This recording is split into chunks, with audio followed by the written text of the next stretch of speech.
Iya, iya. Bahkan Tapi kan sekarang coba, justru sekarang ini Kumham itu sedang digugat di PT UN dan bukan hanya nah satu, Bang. itulah yang lucu kan di situ, ketidakkonsistenan. Tadinya bawa-bawa, bermohon-mohon, nah diagung-agungkan gitu kan. Terus sekarang malah digugat gitu kan.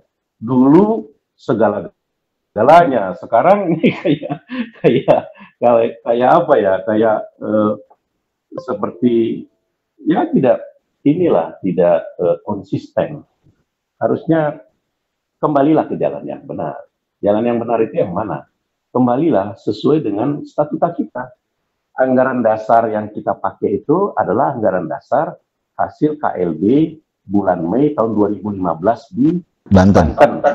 Itu yang dipakai. Ya. Jangan lagi direkayasa, ya. Jangan. Anggaran rumah tangga kita, ya, itu perubahan yang cukup signifikan itu di Januari 2017. Ya. Kemudian ada berikutnya hanya penyesuaian gitu ya. Nah, sudah pertahankan itu dulu dan selesaikan pertikaian antara dua kubu ini. Ya. Mau bargaining position atau mau apa urusan lain, silakan. Karena kita anggota ini yang kita butuhkan itu adalah organisasi ini hadir untuk mengayomi, melindungi, nah kemudian memberikan tempat yang nyaman ya untuk kita kalau dapat masalah ya, apakah masalah keilmuan misalnya kan, atau masalah administrasi yang berkaitan dengan kebijakan organisasi, atau organisasi memperjuangkan tentang aturan yang memberatkan bagi anggota gitu kan, nah yang bisa hubungan antar kelembagaan ke kementerian, ke legislatif, ke jaksa, ke Polri, nah dan lain sebagainya. Nah, Bang Bro, Itu yang diinginkan oleh anggota. Bang Bro, ini kan ada yang menarik nih. Ada dua kubu ini berencana akan melaksanakan RP3YD karena memang di anggaran dasar rumah tangga itu diamanahkan untuk melaksanakan RP3YD dalam 1 tahun 1 kali, betul gitu Bang Bro ya. Nah, ada kewenangan dari RP3YD untuk melakukan sebuah perubahan. Nah, pertanyaan saya saat ini kalau merujuk ke UJN, ini satu-satunya wadah, hanya dualisme kepengurusan yang ada di dalamnya. Ada 2 ketua umum, ada 2 sekretaris umum, ada 2 bendahara umum. Nah, kalau salah satu pihak melakukan perubahan terhadap anggaran rumah tangga, apakah ini tidak akan menimbulkan permasalahan baru di kemudian hari? Dan apakah perubahan yang dilakukan oleh pihak yang satu akan diterima oleh pihak yang lain? Sekarang bukan masalah dua kubu nih ya. Ada KLB, ada Kongres. KLB mau RP3YD, dia merubah ART ya. Kalau yang produk Kongres akan terima, sudah pasti nggak terima. Jadi nggak usah bicara antara dua ini pasti saling tidak akan menerima ya. Nah sekarang kita pertanyakan kepada anggota mau terima nggak dengan kekisuran? Tidak mau. Yang anggota tunggu itu berdamailah kalian ya. Bagi kami nggak penting siapa yang menjadi ketua umum ya, tapi jangan bikin malu kami, jangan bikin susah kami. Gitu. Evaluasi aja misalnya kebijakan program yang tidak berpihak kepada anggota, yang harus berbayar mahal, yang terlalu membirokrasi gitu kan, harusnya dipermudah. Nah, terus manfaatkan teknologi informasi IT misalnya kan, nah untuk mendukung pengelolaan organisasi. Itu aja yang diinginkan oleh anggota. Ini bukan, kalau sekarang RP3YD merubah, misalnya ya, disebut tadinya nomenklatur, terus meratifikasi jabatan ketentuan yang salah-salah itu terus disahkan. Ya ini kalau yang kemarin ikut di KLB sudah pasti ya membuat dia sedih. Kenapa sedih ya?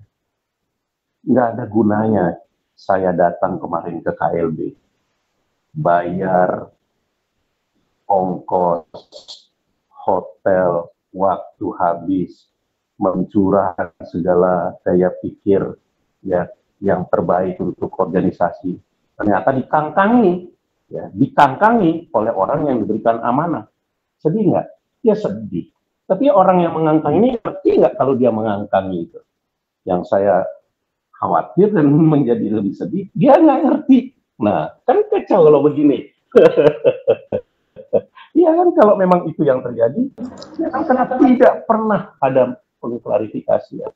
Jadi kalau dirubah ART ya, ini berarti akan menambah permasalahan yang baru, bukan menyelesaikan. Jadi saya berharap ya, kawan-kawan yang memang masih peduli dengan bersatunya INI tidak terpecah belah dari daerah-daerah, manfaatkan RP3YD itu untuk mengevaluasi kinerja ketua umum. Ya, karena memang kewenangannya ada di ketentuan pasal 43, kalau tidak salah ayat 2, anggaran rumah tangga INI. Nah, terus kewibawaan itu ya harus tampak dan muncul serta diberikan kepada kawan-kawan daerah, penggil-penggil, ya, pengda-pengda, DKD, DKW. Kalau misalnya dapat dibuktikan, ya, ketua umum ya, yang dipilih tidak menjalankan amanah organisasi, ya, kenakan sanksi. Kenakan sanksi. Kalau saya tidak salah, ketentuannya ada di pasal 8 ART. Iya, Bro, harus berani. balik lagi ke surat edaran. Nah, ketika saat ini kan surat edaran itu kalau tidak salah isinya membebaskan ALB untuk poin, udahlah nggak usah pakai poin-poinan. Yang mau pindah nggak usah pakai rekomendasi, langsung datang ke Kumham, saya akan sahkan. Itu gimana? Ya, di mana terjadi kekacau balauan, pemerintah tentu akan hadir. Ya. Pemerintah itu ya sepanjang INI kita bicara aman, damai, tentram, jalan, tidak pernah ikut campur sesuai dengan pasal 82 ayat 1, ayat 2, ayat 3 dan ayat 4, ya kan? Nah, mana pernah intervensi? Enggak. Silakan saja. Nah, tapi sekarang kekacau balauan ini semakin menjadi-jadi dan ini Bro bisa bayangkan ya, yang bertikai itu kan 2 PPINI, terus yang satu konsolidasi ya, dan konsolidasinya ini ke Pengwil, kemudian konperwil satu daerah itu diikuti oleh 99%, nah, ya 99% misalnya peserta, dan terpilihlah ketua Pengwil sudah sesuai dengan aturan. Terus ada yang ikut di 99% yang seharusnya tunduk dan patuh nih terhadap hasil konperwil ya. Tapi kalau dia misalnya ikut kontestasi kalah, atau misalnya ada anggota yang mendukung orang yang kalah, nah tiba-tiba yang 1% ini ya ditelepon, bro gimana kabarnya, masa lu ikhlas itu dikalahkan? Iya, oke. Kita kasih PLT ya. Nah, bawalah ya beberapa, ya 5 orang juga boleh ya. Nah, nanti kita kok yang sah. Oke lah katanya. Dia terima tuh PLT. Coba 99% itu bisa berbanding sama dengan PLT. Nah, terus turun lagi ke bawah. Mereka konperda ya. Mau 99% lagi konperda diikuti dengan tunggang langgang, apalah kita kompak dengan yel-yel gitu kan. Iya, yang 1% lagi nanti dirayu lagi. Itu yang tadi saya maksud. Orang tua bertikai, perbedaan pendapat, jangan libatkan anak-anak.